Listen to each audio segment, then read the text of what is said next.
car tu ne seras pas confondu. Les points de honte, car tu ne seras pas rendu honteuse. Car tu oublieras la honte de ta jeunesse. Et tu ne te souviendras plus de l'opprobre de ton veuvage. Amen. Amen. Alléluia. Amen. Et je dis que le thème c'est quoi? Élargir l'espace de ta tente. Alléluia. Bien-aimé, comme on introduit quelque chose, on ne va pas entrer rapidement dans le vif du sujet. Amen. Je vais commencer, bien-aimé, à parler de l'auteur. Amen. Et puisque nous avons lu cela en Ésaïe 54, donc ça veut dire que l'auteur, il s'agit bien d'Ésaïe. Alléluia. Et ce qu'il faut comprendre concernant Ésaïe, c'est que c'est un prophète qui est apparu au 8e siècle avant Jésus et qui était un très puissant prophète à cause du contenu de son message. Amen. Jamais prophète n'a parlé comme Ésaïe. Alléluia. Ésaïe est celui-là qui a beaucoup parlé en ce qui concerne Christ. Amen. Il a parlé de la naissance de Jésus jusqu'à sa mort. Il a parlé, bien aimé, de la vie d'Israël, de la corruption morale, bien aimé, de la ruine morale d'Israël, de sa chute, de son jugement, sinon de ses jugements, parce qu'Israël a connu plusieurs jugements de Dieu. Ésaïe a parlé des jugements infligés, que Dieu allait infliger à Israël en cas de désobéissance. Et Ésaïe a dépassé même, frère, le temps de son époque. Il a parlé même du temps millénaire. Alléluia. Il a vu même, bien aimé, la souffrance d'Israël après lui-même sa mort. Et dans les siècles arrivés, la souffrance d'Israël. Et il a même aussi, bien aimé, vu la restauration d'Israël. Alléluia. Il a vu le royaume millénaire. Et Ésaïe va jusqu'à dire qu'il a vu que Dieu va envoyer de nouveaux cieux et une nouvelle terre. Alléluia. Et que la terre ancienne allait être, frère, éjectée. Le ciel ancien allait être éjecté pour laisser place à un nouveau ciel et à une nouvelle terre. Alléluia. Et les théologiens bien-aimés, les érudits de la Bible ont appelé Ésaïe le prophète évangélique. Alléluia. Le prophète évangélique, parce que Jérémie n'a pas parlé de Jésus comme Ésaïe l'a fait. C'est Ésaïe qui va prophétiser que Jésus va naître d'une femme vierge. Alléluia. D'une jeune fille vierge. C'est Ésaïe qui va dire, un fils vous est né, un enfant vous est donné, et la domination reposera sur ses épaules. Alléluia. On l'appellera ami fidèle, on l'appellera admirable conseiller, Dieu tout-puissant, Père éternel. Alléluia. Et c'est Ésaïe qui va encore dire, il dit, puis je vis un rameau sorti du trône d'Ésaïe, un rejeton qui va naître de ses racines. Et là encore, il dit, il a vu un rameau qui sort du trône d'Ésaïe. Et parlant de ce rameau, Ésaïe est en train de parler de Jésus qui va naître de David. Alléluia. Parce que d'Isaïe est sorti David et de David est sorti Jésus. Donc Ésaïe a touché beaucoup de choses. Et Ésaïe a consolé le peuple d'Israël lorsqu'ils étaient en pleurs. Ésaïe 35, lorsqu'ils étaient en pleurs, Ésaïe va leur dire, arrêtez de pleurer, soyez consolés, car votre Dieu paraîtra. Alléluia. Votre Dieu paraîtra et il redonnera la vie aux aveugles, il redonnera aux boiteux de pouvoir sauter, il redonnera, frère, aux muets de pouvoir parler. Et nous savons que lorsque Jésus est arrivé, lorsque Jean-Baptiste a envoyé ses disciples demander à Jésus, est-ce que tu es celui-là qui doit venir ou devons-nous attendre quelqu'un? Jésus va se rappeler de la prophétie d'Ésaïe 35, verset 4. Il va dire au serviteur de Jean-Baptiste, allez dire à Jean-Baptiste, ce que vous voyez, les aveugles voient, les sourds entendent, les morts ressuscitent et la parole de l'évangile est annoncée. Est-ce que quelqu'un est là ce soir pour me dire amen ou bien? Personne n'a parlé comme Ésaïe de la sorte, frère. Ésaïe allait jusqu'à démontrer la souffrance de Jésus. Il appelait Jésus le serviteur souffrant. Et c'est Ésaïe qui a dit, bien aimé, il dit, qui a cru à ce qui nous était annoncé? Qui a reconnu le bras de l'Éternel? Il s'est levé devant nous comme une feuille plante, comme un rejeton qui sort d'une tête desséchée.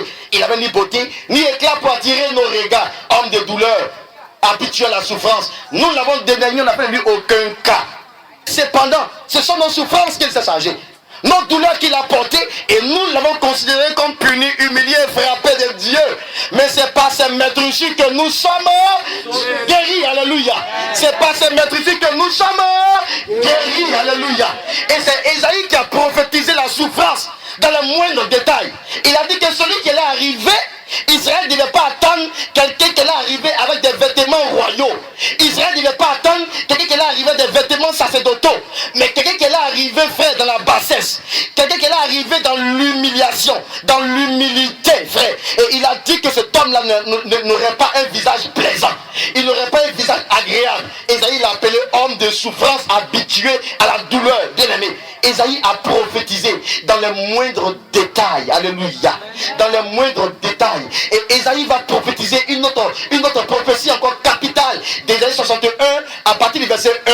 Il dit car l'esprit de l'Éternel Dieu est sur moi, car il m'a oint. Mais Ésaïe ne parlait pas de lui-même. Alléluia. Ésaïe ne parlait pas de lui-même, mais il parlait de Jésus. Il dit, il m'a oint pour annoncer une bonne nouvelle aux malheureux, guérir ceux dont le cœur est brisé, prêt, libérer les prisonniers, délivrer les captifs, faire soulager les opprimés. Alléluia. Et c'est Ésaïe qui donne cette belle prophétie qui va être la prophétie qui va entamer le ministère de Jésus. Alléluia. Qui va permettre à Jésus, frère, à la Bible dit en Luc, lorsque Christ va entrer, il va prendre un livre, frère, qu'on va lui remettre un parchemin. Et lorsqu'il déplie, il tombe sur Ésaïe 61. Il fait la lecture d'Ésaïe 61 et il dit cette bonne parole de l'écriture voit aujourd'hui son accomplissement en moi. Alléluia. Bien aimé, c'est pourquoi Ésaïe est appelé le prophète évangélique. Parce qu'il a mieux parlé de Jésus. Sans pourtant voir Jésus. Mais il a prophétisé sur la personne et l'œuvre de Jésus. Bien aimé. Les autres prophètes, chacun a eu à donner un brin de la prophétie. Mais Ésaïe a parlé dans les détails. Alléluia. Dans les détails au 8e siècle est apparu Ésaïe. Et il a prophétisé sur Jésus. Et bien aimé, en ce qui concerne ce passage, nous devons déjà comprendre que Ésaïe est arrivé à une période où Israël était dans la corruption. Si tu lis Ésaïe 1, tu vas comprendre. Ésaïe 1. Bien aimé, je souhaiterais comprendre Ésaïe 1. Vous allez comprendre à quel moment Ésaïe est venu. Ésaïe chapitre 1. Regardez. Ça me plaît bien ce passage d'Ésaïe chapitre 1. Regardez. À partir du verset 3, ça me marque. Mais le verset 1 dit, la vision d'Ésaïe fils d'Amoth, qu'il a vu sur Juda et Jérusalem, au jour d'Ozias, de Jotam, d'Achaz, d'Ézéchias, roi de Juda. Cieux, écoutez, et terre, et toi terre, prête l'oreille, car Yahweh parle. Il dit, verset 2, non, je nourris des enfants, je les ai élevés, mais ils se sont rebellés contre moi. Voilà l'introduction de son ministère. Hein. Les premières prophéties, vous voyez déjà, non? Vous comprenez à quel moment il est arrivé? Il est arrivé à un moment de corruption morale, de ruine morale. Le peuple d'Israël est tombé dans l'apostasie. Et il dit au verset 3 qui me plaît beaucoup, il dit le bœuf connaît son possesseur et l'âne la crèche de son maître. Mais Israël n'a point de connaissance. Mon peuple n'a point d'intelligence. Ah, nation pécheresse. Ah, nation pécheresse. Peuple chargé d'iniquité, race de gens méchants, enfants qui ne font que se corrompre. Ils ont abandonné Yahweh, ils ont irrité par leur mépris le Saint d'Israël. Ils se sont retirés en arrière. Alléluia. Voilà ce qui marque, frère, l'introduction du ministère d'Ésaïe. Ésaïe dit, même le bœuf connaît son possesseur, son propriétaire. Il dit, l'âne connaît la crèche de son maître. Mais le peuple d'Israël ne connaît pas son Dieu. Alléluia. Et Ésaïe est arrivé sous le règne des 4 rois qui sont cités au verset 1. Et il est arrivé à un temps où il était censé apporter, ramener le cœur d'Israël. Car souvenez-vous que lorsqu'un prophète apparaît le plus souvent, c'est parce qu'il y a corruption. Alléluia. Les prophètes sont toujours venus lorsqu'un peuple dans une nation tombe dans l'apostasie, tombe sommes dans l'égarement, c'est en ce moment donné que Dieu suscite un prophète pour ramener ce peuple-là à Dieu. Alléluia. Pour le ramener au cœur de son Dieu. Et Ésaïe était un prophète qui était censé ramener Israël de son égarement. Bien aimé, comme un bœuf connaît son propriétaire, comme un âne connaît la crèche de son maître, mais comme un peuple ne connaît pas son Dieu. Bien aimé, chez moi à la maison, il y a un chien du voisin. Il suffit que son propriétaire arrive soit dans sa voiture ou sur sa grosse moto. Tu n'as pas besoin de dire au chien, il s'appelle Killer. Tu n'as pas besoin de dire à Killer, c'est ton patron qui arrive. Bien aimé, dans le quartier, il y a au moins une centaine de personnes qui roulent en moto. Mais tu n'as pas besoin d'informer le chien. Il suffit seulement que le chien attend la moto, le bruit de la moto de son propriétaire. Entre dans ma cour, il y a deux personnes qui ont grosse moto. Et dans la même société, donc ont les mêmes qualités, les mêmes bruits de moto, les mêmes qualités. Mais ce que je n'arrive pas à comprendre, c'est que lorsque Killer entend le bruit de la moto de son propriétaire, il commence par boire, même si c'est à 1h du matin, il commence à boire. Et quand il commence à crier, automatiquement la femme du monsieur sait que son mari arrive, elle ouvre la porte, elle ouvre le portail et son mari entre. Bien aimé, ça c'est un chien. Dis à ton frère, c'est un chien.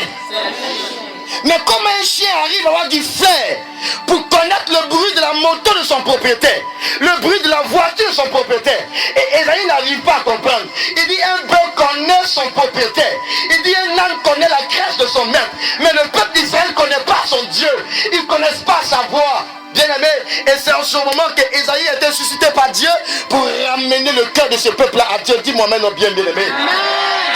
Est-ce que quelqu'un est avec moi ce soir? Est-ce que déjà l'introduction te marque? Est-ce que tu es touché déjà ce soir? Alléluia. Dis amen bien encore. Bien aimé, et voilà. Et Ésaïe va prophétiser sur plusieurs choses. Et comme je les ai déjà cités. Mais en Ésaïe 54, Ésaïe va parler de la réhabilitation du peuple d'Israël. Après ces moments d'égarement, après ces moments d'apostasie. Apostasie, c'est quand tu pries plus, tu fais ce que Dieu n'aime pas. Lorsque tu es dans les ténèbres, tu ne crains plus Dieu, mais tu viens prier dans sa maison, mais tu ne le crains pas. À la maison, tu fais tout ce que tu veux, mais dimanche, tu viens le prier. Ça s'appelle l'apostasie. Et le peuple était dans l'apostasie. Et qu'est-ce que Dieu a fait? Comme le peuple avait rejeté Dieu, parce qu'il a dit au verset 3 ici qu'on a lu, il dit le peuple a abandonné Yahweh. Alléluia. Vous avez vu non? Ésaïe 1. Le peuple a abandonné Yahweh. Et comme le peuple a abandonné Yahweh, Yahweh aussi a libéré son peuple. Alléluia. Il a aussi abandonné son peuple. Parce que son peuple l'avait déjà abandonné. Il a aussi abandonné son peuple pour que chacun vive sa vie. Et lorsqu'il a abandonné son peuple, bien aimé, il y a eu la colère de Dieu. Il y a eu Satan qui a commencé à malmener Israël. Et Israël, frère, va commencer à vivre les douleurs, les difficultés. Et en Ésaïe 54, Ésaïe va prophétiser. Ça, c'est ce qu'on appelle des prophéties messianiques. Alléluia. Ésaïe va être à son temps au 8e siècle. Mais il va voir que à la fin des temps, dans un temps lointain, il arrivera que Israël qui a beaucoup pleuré ne va plus jamais pleurer. Et c'est ce que j'aimerais dire à un enfant en ce soir. Dieu a vu que tu as beaucoup pleuré. C'est pourquoi il a dit en ce soir, élargis l'espace de ta tente. Parce que le moment est arrivé où tu ne dois plus pleurer. Parce qu'il y a un temps pour pleurer. Et il y a un temps pour rire. Il y a un temps pour souffrir.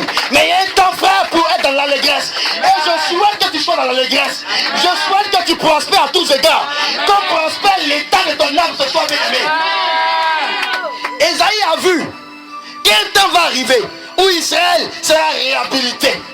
Israël est comme un employé de maison qui s'est mal comporté et dont le maître a chassé de la maison.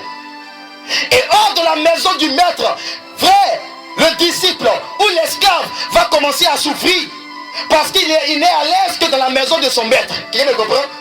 Quand le maître l'a mis dehors, l'esclave dort à la belle étoile.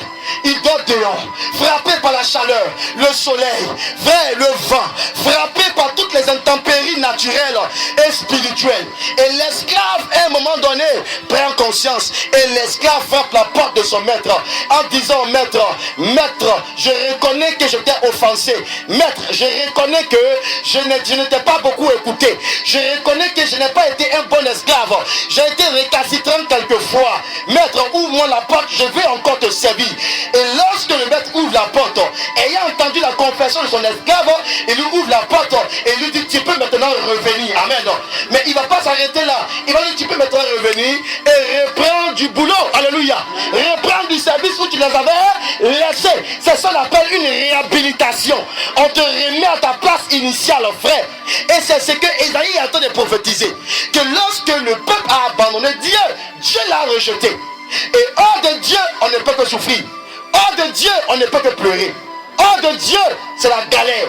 Hors de Dieu, c'est les pleurs. Et quand on revient à Dieu, Ésaïe a vu qu'Israël allait revenir à Dieu.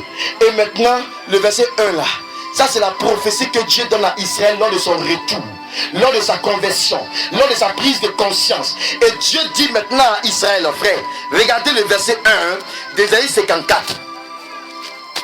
Il lui dit: régis-toi avec des chants de triomphe ou d'allégresse. Stérile, toi qui n'enfantes point. Toi qui n'as pas connu les douleurs de l'accouchement, éclate de joie avec des chants de triomphe et régis-toi. Car les enfants de la délaissée seront plus nombreux que les enfants de celle qui est mariée. Dit Yahweh. Alléluia. Alléluia. Il dit à Israël: régis-toi stérile. Or, une personne stérile est une personne, frère, qui ne peut pas concevoir, qui ne peut pas accoucher. Or, sur le plan spirituel, un peuple de Dieu accouche la volonté de Dieu, n'est-ce pas? Un peuple de Dieu met au monde l'obéissance, la sanctification. Et c'est ce que le peuple de Dieu met au monde. Mais ce peuple-là n'arrivait pas à accoucher la sanctification, n'arrivait pas à mettre au monde la crainte de Dieu. L'obéissance était bafouée. Et Ésaïe dit: la vérité a disparu. Et donc ce peuple-là, en dehors de Dieu, était maintenant stérile, dans la souffrance. Et Dieu dit à ce peuple: stérile, tu étais, parce que tu m'as rejeté. Quand tu m'as rejeté, je t'ai rejeté. Et les gens se sont moqués de toi. Et quand tu étais stérile, il y en a qui enfantaient. Il y en a qui faisaient des jumeaux, des triplés, des quadruplés. Et qui te regardaient et qui se moquaient de toi. Tu étais attristé de voir qu'il y a des gens qui mettaient au monde des enfants. Et toi, tu en étais privé. Et vous allez comprendre qu'en Galates 4:27, Paul assimile ce passage-là à Sarah. Quelqu'un le comprend? Il assimile à Sarah. Sarah qui était stérile et qui avait qui enfanté? Qui avait Agar enfanté. Dis-moi même bien. Qui a vu Agar enfanté. Et qui a eu mal dans son cœur. Elle a dit à son mari: l'outrage qui m'a été fait retombe vraiment sur toi. J'ai mis ma servante dans ton sein. Maintenant qu'elle s'est vue enceinte, elle me méprise. Et Sarah avait mal dans son cœur de voir vraiment Agar mettre au monde Ishmaël. Elle était privée. Et Paul dit que ce passage-là concerne aussi Sarah. Vous avez quelque chose. Sarah a mis combien d'enfants au monde? Un seul. Un seul enfant au monde. Mais aujourd'hui, nous sommes tous enfants de qui? De Sarah. Vous pouvez comprendre? Il dit: les enfants de la délaissée seront plus nombreux que les enfants de celle qui est mariée. Il y a des moments où tu vois des gens qui ont du diplôme. Toi, tu en es privé. Tu vois des gens qui commencent à travailler. Toi, tu ne travailles pas. Tu vois des gens qu'on appelle, que les oncles en France les font voyager. Toi, tu ne voyages pas. Tu vois des gens qui déménagent et qui vont à Cocody, à Makori, à Koumassi, dans les quartiers les plus huppés de la Côte d'Ivoire. Et toi, tu es toujours dans les bas quartiers, dans les quartiers dits précaires. Tu regardes ces choses et tu as mal dans ton cœur. Et tu te dis, mais est-ce que la bénédiction n'est-elle pas aussi pour moi? Est-ce que je suis vraiment privé? Est-ce que je suis appelé à être vraiment privé de la bénédiction? Tu vois des gens qui enfantent, toi tu en es privé. Tu vois des gens qui ont des 4x4, des jolies voitures.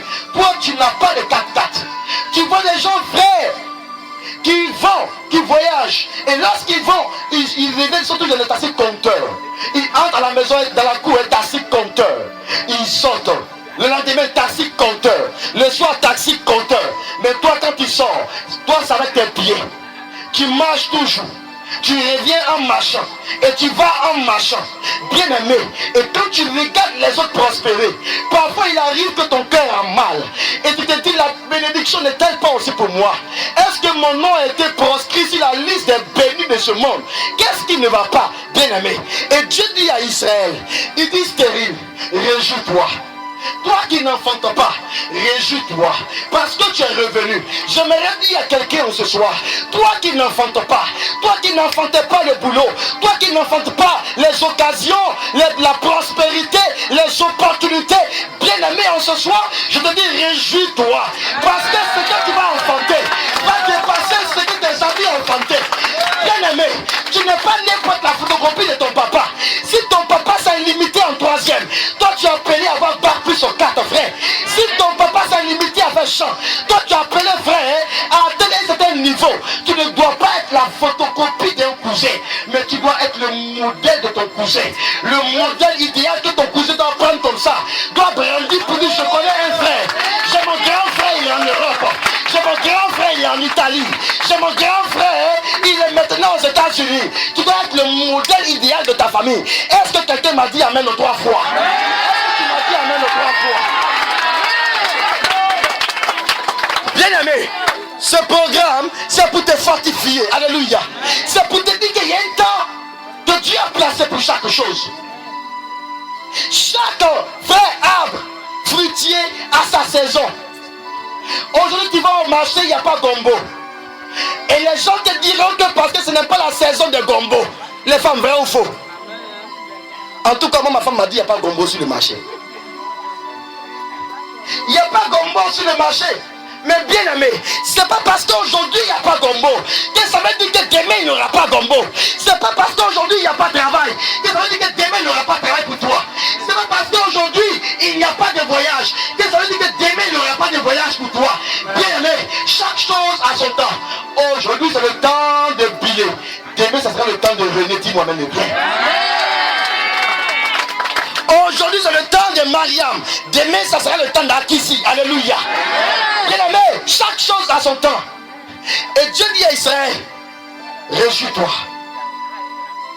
Ne pleure pas. Tu as vu des gens enfanter. Toi tu n'enfantais pas. Parfois tu as soulevé l'enfant des gens. Et tes larmes ont commencé à couler. Réjouis-toi. Parfois tu as vu des femmes qui ont été méchantes. Quand tu as envoyé leurs enfants, réjouis-toi. Tu as vu des femmes qui t'ont insulté à cause de leurs enfants, réjouis-toi. Tu as vu des gens à qui tu as demandé service, à qui tu as dit ma femme est enceinte, voisin donne-moi, prête-moi ta voiture, je vais accompagner ma femme à l'hôpital. Le voisin t'a dit ma voiture n'est pas prête, je ne donne pas. Ça t'a fait mal, réjouis-toi. Parfois tu as vu des femmes qui allaient au marché et qui revenaient avec des sachets remplis, des paniers remplis. Mais toi tu étais là avec 500 francs pour cuisiner pour ton mari. Tu as eu mal. Tu as pensé même que tu étais maudite. Tu as pensé que tu es maudite. Quand tu sors, tu vois d'autres personnes qui semblent être à l'aise. Quand tu sors, tu vois des gens qui sont épanouis. Quand tu sors, tu vois des gens qui s'expriment bien en français. Et toi, tu n'as même pas fait une seule classe à l'école. Et quand tu te mets à eux, tu te dis, ceux-là, c'est pas ma classe. Moi, je suis de la basse classe. Eux, c'est des gens de la haute classe. Les gens de la haute société. Nous sommes de la basse société. Donc, il faut que je me mette, je reste toujours dans la bassesse. Je dis, réjouis-toi ce soir. Tu as vu des gens qui ont eu de jolies voitures. Tu as vu des gens qui ont acheté leur voiture. Et toi tu te débrouilles toujours en train d'appeler les gens. Est-ce que tu n'as pas une voiture pour que je puisse te réjouis-toi. Tu as vu des gens, bien-aimés, avec qui tu as commencé, tu as attendu 5 ans après. Ah, mais ton ancien collègue là, actuellement, on ne peut plus l'attraper. Hein. Actuellement, il allait en Italie, hein. Ça va. Maintenant, il fait import, export, tout ça. Tu dis, hey, mais lui, il a quand travaillé avant. Parfois, c'était moi qui l'aidais à payer son transport. Seigneur, qu'est-ce qui ne va pas? Bien, mais il y a eu des moments de ma vie où je me suis demandé si je n'étais pas vraiment une espèce rare dans ce monde. Il y a eu des moments où je me suis posé la question, est-ce que Dieu m'a créé de la même manière qu'il a créé les autres? Il y a eu des moments où je me suis demandé, est-ce que Dieu, il me voit sur cette terre? Est-ce qu'il n'y a pas un point noir sur moi qui fait que Dieu ne peut pas me voir? Parce que je regardais la vie des autres et j'ai vu que ma vie était diamétralement opposée à la vie des autres. Quand eux ils mangeaient, moi j'étais dans le genre de forcé. Quand eux ils voyageaient, moi j'étais toujours un casanier vrai, un véritable gars qui ne bouge jamais, qui ne bougeait pas vrai. Quand des gens étaient en train de se réjouir, moi j'étais en train de pleurer. Quand des gens mangeaient 3 fois le jour, moi parfois même c'était toute une gymnastique pour manger 1 fois par jour. Et dans de telles circonstances, on se pose la question, est-ce que Dieu nous voit-il? Est-ce que Dieu nous regarde-t-il? Est-ce que Dieu nous considère comme il considère l'homme de Cocody? Est-ce que Dieu nous regarde comme il regarde l'homme de Macori? Même bien aimé, en ce soir, j'ai une bonne nouvelle pour toi. Dieu est en train de te dire, aussi longtemps que tu as pensé que tu étais rejeté, en réalité, bien aimé, tu n'es pas rejeté. Mais Dieu a un style de vie qu'il est en train de mettre ta bouche parce que tu es différent. On n'est pas appelé à avoir la même envie, frère. Il y a des gens qui sont différents. Et tu fais partie de la catégorie des gens qui sont différents. Un homme qui est différent, bien aimé, est quelqu'un qui Dieu a fait de la différence. Pour être différent dans ce monde, frère, c'est que Dieu a fait une chose différente avec toi. Et quand tu es différent, au commencement tu penses que tu es maudit. Au commencement tu ne manges pas, tu te mets à pleurer. Mais c'est le qu'est-ce qui ne va pas? Qu'est-ce qui ne va pas, Seigneur? Qu'est-ce qui ne va pas, Seigneur? Tu te regardes et tu te dis, mais est-ce que je ne suis pas un échec? Est-ce que moi-même je mérite encore de vivre dans ce monde-là, frère? Et parfois tu as mal, tu saignes, ton cœur saigne. Quand tu sors, parfois tu te mets sur la route au goudron. Tu t'assois un samedi, tu vois les voitures qui vont à Bassam. Le samedi qui revient le dimanche de Bassam. Et puis tu es en train de rêver. Quand est-ce que demain j'aurai la 406? Quand est-ce que demain j'aurai vraiment cette voiture Hyundai là? Quand est-ce que les gens ils sont bien de moi-même c'est la galère. Et tu es là et puis tu rêves. Mais bien aimé, laisse-moi te dire que Dieu est en train de te dire, réjouis-toi, bien aimé. J'aimerais te dire une chose. Oh, il dit frère, je suis en train de mettre le décor. Alléluia. Je ne vais pas entrer pleinement dans le thème. C'est le décor pour t'encourager à revenir le lendemain. Alléluia. Bien aimé, il y a 2 choses. Il y a ce que j'appelle la vie d'une brique et il y a ce que j'appelle la vie d'une pierre. Écoute-moi attentivement. Dis prêche. Bien aimé, une brique, on l'a bâtie en un seul jour. Une brique est bâtie par la main de l'homme. Jamais la main de Dieu n'a conçu une brique. C'est la main de l'homme qui conçoit une brique, frère. Et il y a la différence entre la brique et une pierre. La brique, frère, est visible. Tu te lèves un matin et tu la vois. Tu te lèves un matin et tu vois elle superposée sur une maison. Mais la pierre est différente d'une brique. La pierre, on ne la voit pas. La pierre naît dans le sous-sol. La pierre n'est pas fabriquée par la main d'un maçon ou d'un aide-maçon. La pierre est fabriquée par la main de Dieu. Donc la pierre fait tout de manière naturelle et la brique fait tout de manière artificielle. Dis-moi même bien. Et toi tu as le naturel ce soir-là. Tu n'es pas l'artificiel. Tu as le naturel. Bien aimé, la pierre, elle prend naissance dans le fin fond de la terre. On ne la voit pas. Parfois on marche. On ne sait pas qu'il y a une pierre qui est en bas. On marche. La pierre dit, quand est-ce qu'on va me voir? Je suis perdu. La terre m'a recouverte. Quand est-ce que moi on va me voir?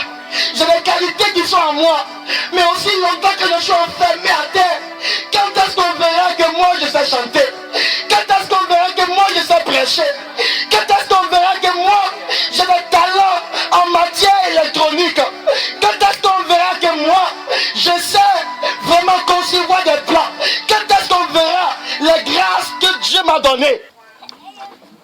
La pierre est différente de la brique.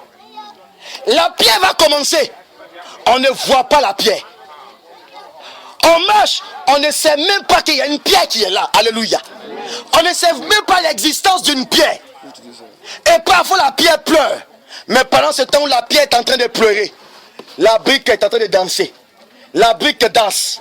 La brique dit, je suis R plus 3. Je suis R plus 4. Je suis R plus 2. Je suis R plus 5. Je suis gratte-ciel. Je suis élevé. Est-ce que quelqu'un comprend ce que je suis en train de dire ce soir? Amen. Est-ce que quelqu'un comprend mon message ce soir? Amen. Bien aimé. Mais il y a quelque chose. Dieu dit à la pierre, est-ce que tu veux être visible? La pierre dit oui, je veux être visible. Mais Dieu dit, regarde, ce sont les circonstances de la vie qui te rendront visible. Ce sont des circonstances naturelles qui te rendront visible. Tout comme toi, tu es naturel. Il faut des choses naturelles pour révéler le naturel. Dis-moi maintenant bien. Amen. C'est pourquoi, pour ton élévation, jamais Dieu n'utilisera des choses artificielles. Amen. Ah, bien aimé. Ah, bien aimé. Ah, bien aimé. Ah, bien aimé. Ah, bien aimé. Ah, bien aimé. Masaka yanda bababa. Masakoro yondo boroshe. Oh, bien aimé. Bien aimé, il y a quelque chose pour toi ce soir. Alléluia. Il y a quelque chose pour toi ce soir, bien aimé. Bien aimé, tu es différent. Tu es différent, mon frère. Tu es différent, ma soeur. J'aimerais parler à ceux qui pleurent. J'aimerais parler à ceux pour qui la vie n'a plus de sens. J'aimerais parler à ceux pour qui la vie n'a plus de goût. Là où tu es, tu penses au suicide. Tu n'as plus espoir au lendemain. Tu penses que le lendemain est pour les autres. Quand on te dit attends ton temps, tu te dis que non. C'est une simple parole d'exhortation ou de fortification. C'est une simple parole pour me faire attendre un temps qui ne viendra jamais. Mais laisse-moi te dire, frère, tu es une pierre. Amen.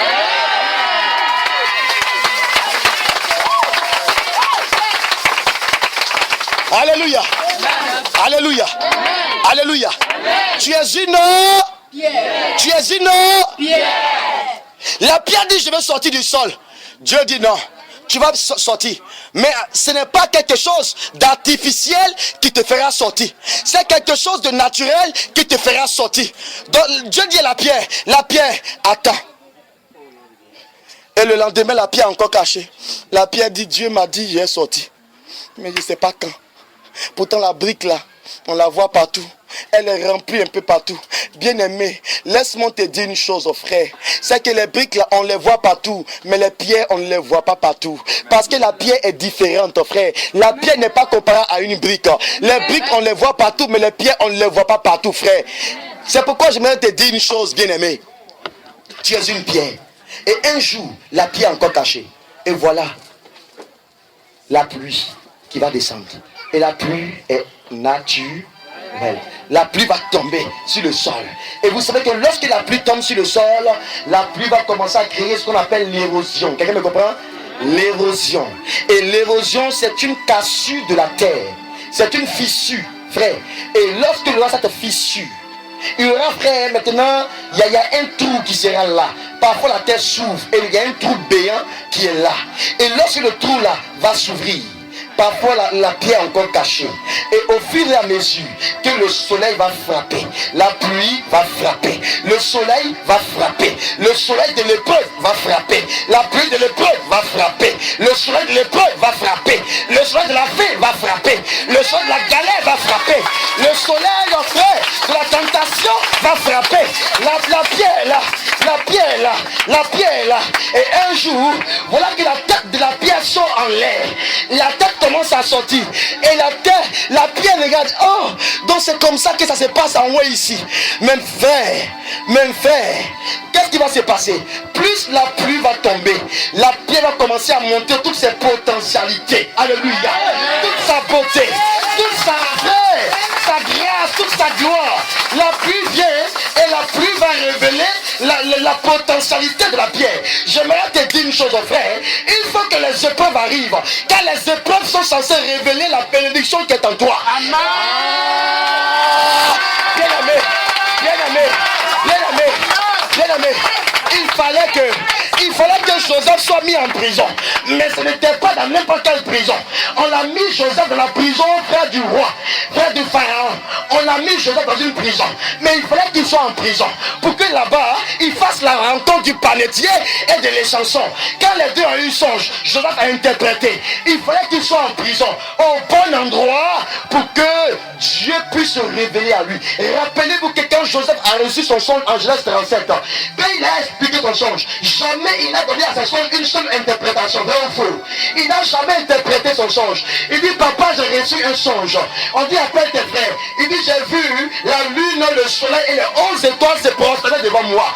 Il n'explique pas son songe. C'est le papa Jacob qui explique à sa place. Il dit, j'ai vu 11 gerbes qui s'accroupissaient devant ma gerbe. Il n'explique pas le songe. Frère, il y a un moment donné où il y a des choses qui t'arrivent, mais les talents sont encore cachés. Les talents sont encore enfouis en toi. Tu vois des choses, tu ne peux pas les exprimer. Tu vois des choses, tu ne peux pas les expliquer. Il y a un moment donné, frère, où tu reçois songe, tu ne connais pas explication. Tu reçois rêve, tu n'as pas interprétation.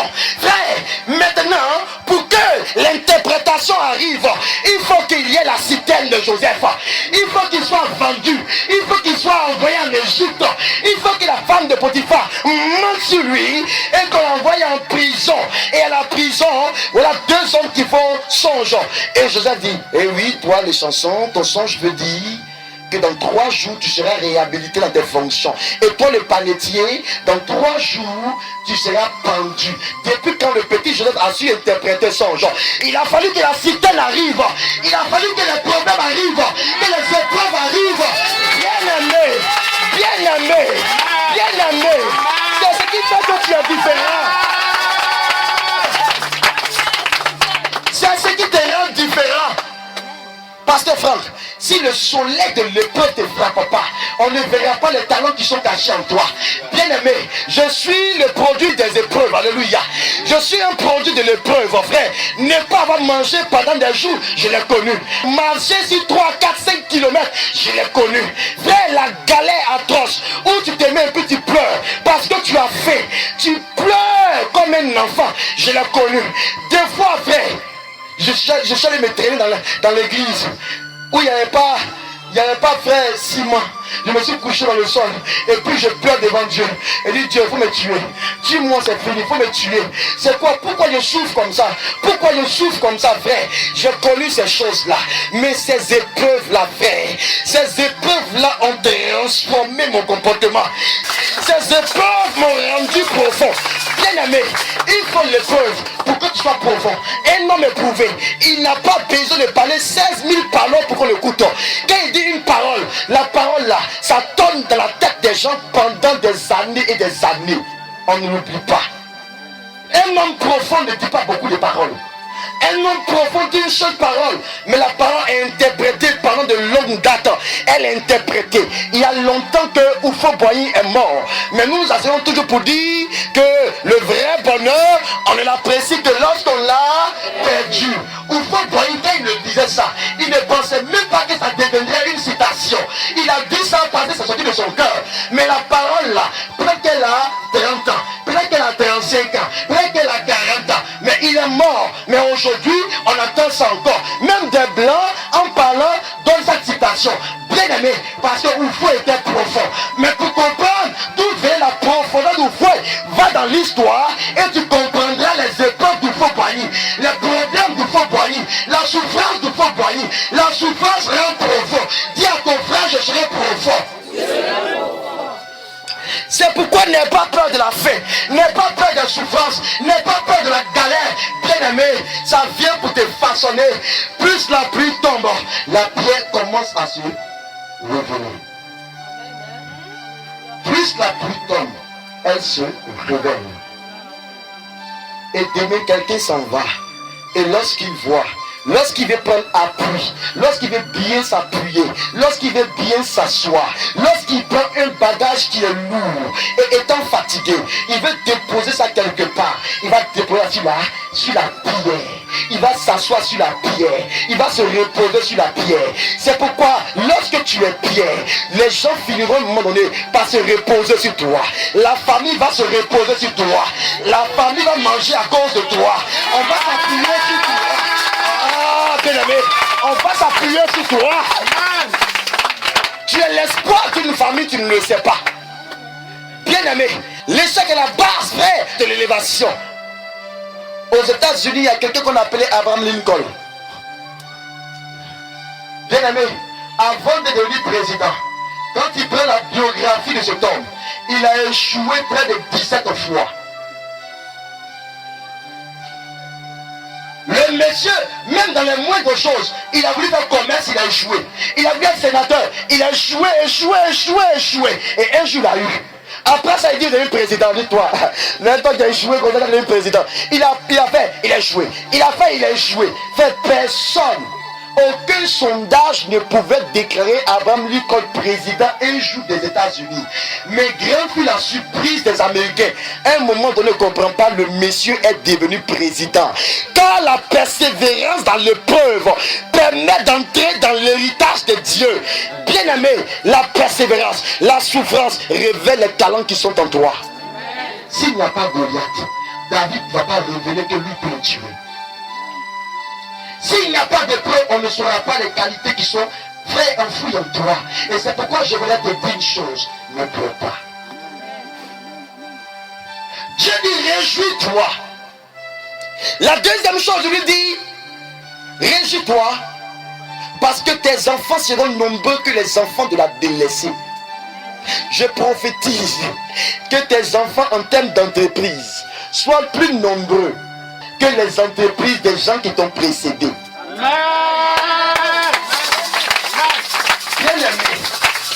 Bien-aimé, tu peux être en retard, mais tu ne seras pas le dernier.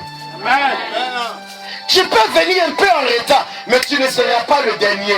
Parce que le plus souvent, bien-aimé, ceux qui sont sortis les premiers n'ont rien reçu, mais ceux qui sont venus après ont reçu quelque chose.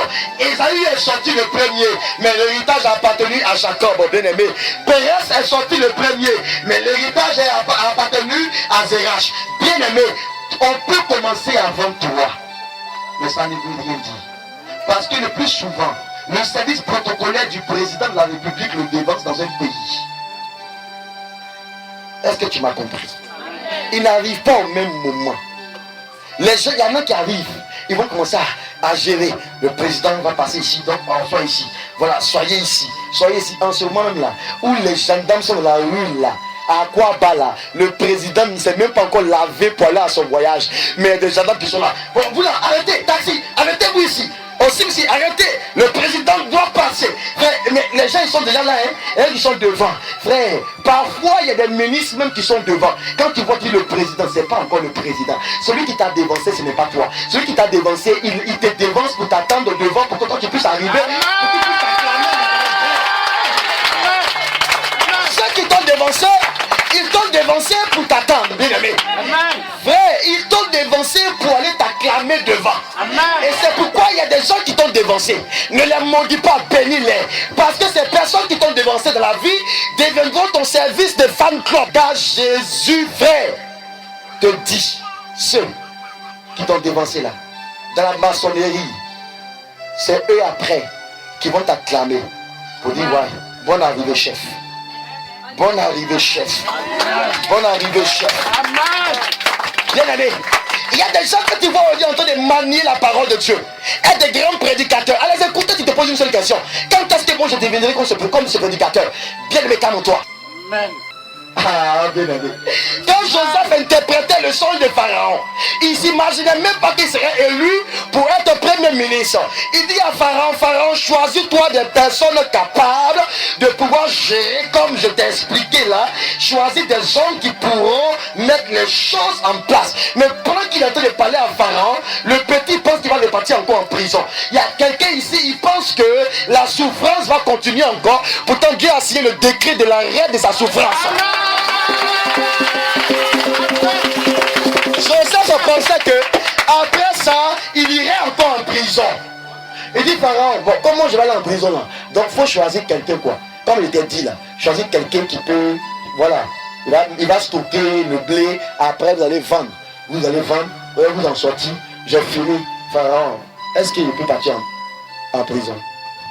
Pharaon dit, qui mieux que Joseph peut être utilisé dans ce rôle? Il dit petit hébreu, à partir d'aujourd'hui, d'ailleurs même tu n'iras plus en prison, tu vas rester ici dans le palais et tu seras premier ministre ici de l'Égypte. Tu n'iras plus en prison. Ta souffrance, ta prison prend fin ce soir. Amen. Tes difficultés prennent fin ce soir. Amen. Parfois, quand le moment doit arriver de l'élévation, on ne pense pas que c'est arrivé. Bien aimé, mais amen. La gloire est là. Amen. Jésus une pierre bien aimé. Amen. Jésus une pierre bien aimé. Amen. C'est pourquoi la galère veut te tuer. Parce que tu es différent. Les hommes différents, c'est comme ça se passe dans leur vie. Amen. Bien aimé, je préfère commencer dans la galère et puis finir après dans la gloire, que de commencer dans la gloire et puis finir dans la galère. Frère, je ne veux pas ça. Alléluia. Et Jésus n'a pas ce mode de fonctionnement là dans son royaume. Il commence toujours dans le désert et puis après on va à Canaan. Vrai ou faux? On commence pas à Canaan pour aller dans le désert. On commence dans le désert et puis on va à Canaan. On commence dans la souffrance et puis on va dans la gloire. On commence dans la paix et puis on va dans l'abondance. Je le prophétise ta vie ce soir. Il le dit. Élargis l'espace de ta tente. Vous voyez que il y a au moins 4 choses que Dieu demande à son peuple de faire. Et si Dieu fait grâce, on va toucher quelques-unes de ces choses demain. Il dit élargis l'espace de ta tente. Ça c'est 2. Premièrement, il dit réjouis-toi. Deuxièmement, il dit élargis l'espace de ta tente. Et troisièmement, il lui dit quoi? Il lui dit allonge tes cordages. Amen. Élargis, voilà. Deuxièmement, il y a quelque chose que j'ai gardé. Il lui dit ne retiens rien. Dis à ton frère, ne retiens rien. On va y aller. Il y a des gens, quand le moment de la gloire arrive, mon frère, my God, il y a des moments où la gloire te surprend, qu'il y a des choses que tu veux retenir. Tu te dis que je veux retenir pour ne pas qu'on dise que je suis orgueilleux. Mais Dieu dit, quand tu souffrais, tu as bien connu la souffrance. Quand je vais te lever, ne retiens rien. Quand je vais te lever, ne cherche pas à empêcher l'élévation. Quand je vais te mettre sur le fauteuil de la gloire, ne va pas t'asseoir sur la chaise, frère. Frère du niveau, frère, hein, au milieu là, va pas là-bas. Quand Dieu veut te lever, il y a des gens qui disent non Seigneur, en bas un peu, faut pas, on va dire, ma famille va dire, Dieu dit ne retiens rien. La quatrième chose, il lui dit allonge tes cordages et affermis tes pieux. Alléluia. Affermis tes pieux. Bien aimé. On va toucher rapidement la deuxième chose et on va se limiter là. Alléluia.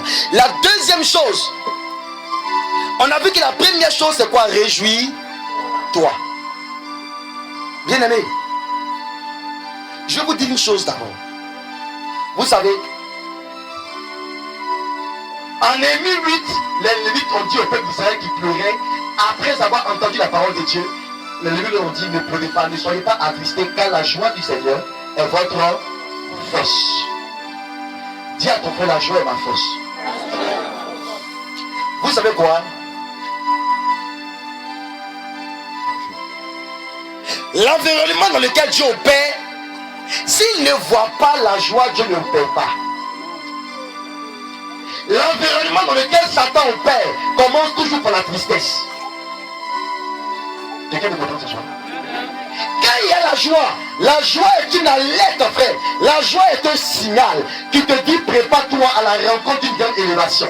La joie est un signe avant-coureur de la bénédiction. Et la tristesse est un signe avant-coureur vers des attaques de Satan. Et c'est pourquoi Paul dit en Philippiens chapitre 4, verset 4, il lui dit, soyez toujours joyeux, je le répète, soyez toujours joyeux. Il le dit encore en 1 Thessaloniciens 5, verset 16, soyez toujours joyeux, bien-aimés. Et la Bible dit en Proverbe, frère, en Proverbe 15, verset 13, que frère, celui qui a le cœur joyeux a un visage beau. Amen. Celui dont le cœur est joyeux, il est mignon. La femme joyeuse, pour la voir, femme qui sourit tous les jours, elle est belle. Mais la femme qui a la mine toujours serrée, elle est toujours fâchée. Toujours elle est fâchée. Son lundi est fâché. Mardi est fâché. Mercredi est fâché. Mais là, son visage, il y a des boules qui sortiront après. Des boules vont sortir sur son visage. Elle commence à devenir vilaine. Son mari même il est découragé de sa femme. Parce que toujours elle est fâchée. Elle est toujours en colère. Mais la joie te rend beau. Alléluia. Et la Bible dit, frère, en Proverbe 17, à partir du verset 22, la Bible dit, car le cœur joyeux est un bon remède. Mais la Bible dit, la tristesse, frère, détruit les choses. Alléluia. Le cœur joyeux est un bon remède. Ça veut dire que avant toutes les thérapies qui existent sur la terre, les thérapies qui procurent la santé, qui procurent à l'homme d'être à l'aise, avant toutes les thérapies et toutes les pommades adoucissantes que tu peux utiliser pour être belle, je te donne un conseil. Premièrement, laisse les pommades, laisse les thérapies des thérapeutes. Mais je te donne un conseil. Commence à sourire. Commence à sourire à ton voisin. Souris à ta voisine. Souris à ton quartier. Souris chaque matin à ton mari. Souris à tes enfants. Tu commenceras à être devenir belle et la gloire de Dieu viendra sur ta vie.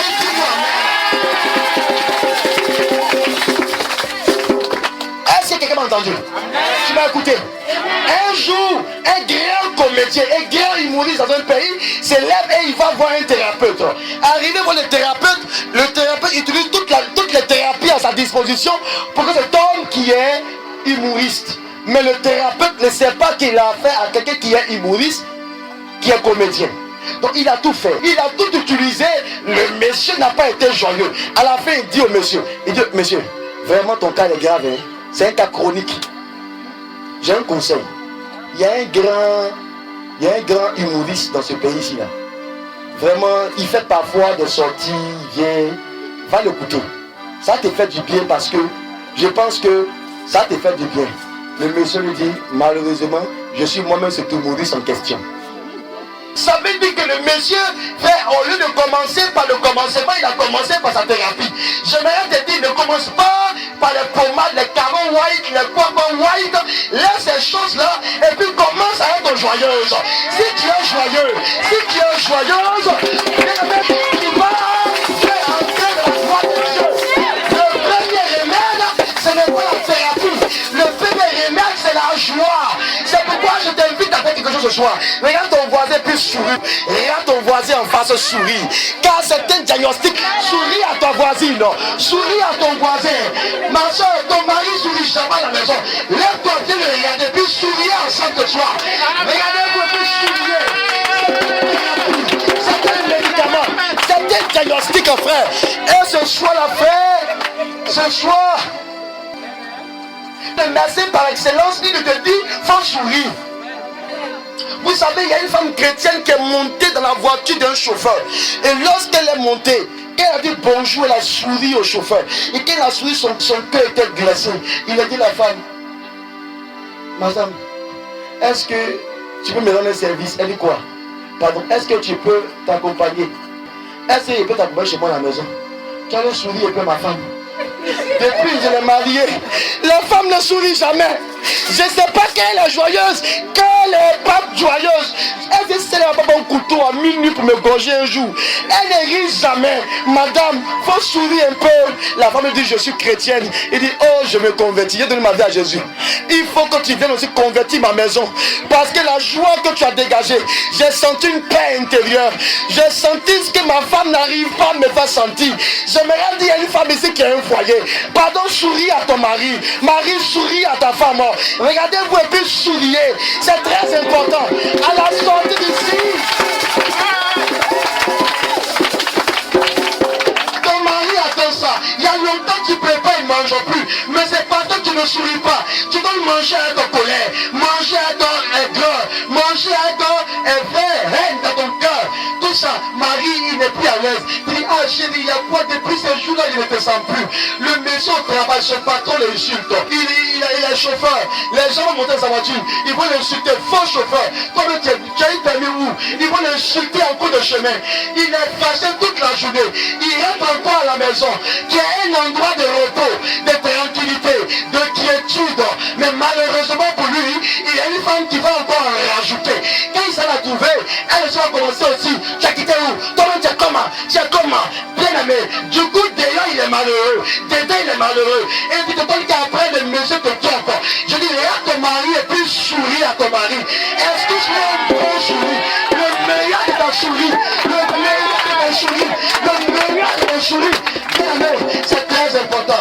Oh oui, je vois madame Eric qui vient son mari et puis elle commence à esquisser un sourire. Tu as perdu ma fille. Je dis, souris à ton mari. Souris à ta voisine. Bien aimé, on répare les brèches, dis-moi amen. On répare les blessures, dis-moi amen. Oh, quand tu vas partir, tu es venu ici, tu étais fâché avec ton mari, tu étais en colère. Mais quand tu vas repartir, il va dire, mais toi là, quand tu étais fâché, non? Tu lui chez lui, laisse tout ça là. Tu veux manger quoi? Donne-moi l'assiette. J'allais payer la nourriture. J'allais payer. J'allais acheter les APR. J'ai mangé APR quoi. Il dit, chérie, voilà l'argent. Tu dis, chérie, il faut garder. Moi, j'ai 5 000 francs sur moi. J'ai payé pour toi. Aujourd'hui, je te ferai plaisir. Ma soeur, c'est le premier médicament qui existe, frère. Et je te dis que tu n'es pas artificiel. Donc, tu n'as pas forcément besoin de techniques artificielles de thérapeute. Mais tu as besoin de ce qui est naturel. Et la joie est une chose naturelle. Car Paul dit, le royaume des cieux ne consiste pas dans le manger, le boire, mais la justice, la paix, la joie par le Saint-Esprit. Quand il y a la joie, le Saint-Esprit est là.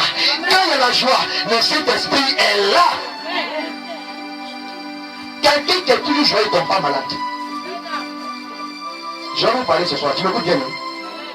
Quelqu'un qui est toujours joyeux, il ne tombe pas malade. Je vous assure, vous pouvez dire qu'une femme n'est pas belle. Mais si cette femme-là, elle passe tout son temps à sourire, elle va marier un homme que toi tu es belle, tu n'as jamais trouvé. N'est jamais vilaine une femme souriante. C'est pourquoi une femme qui reste comme ça, c'est une femme qui a fini par accepter qu'elle est vilaine et qu'elle ne peut rien faire pour s'améliorer. Mais moi j'ai une diagnostic.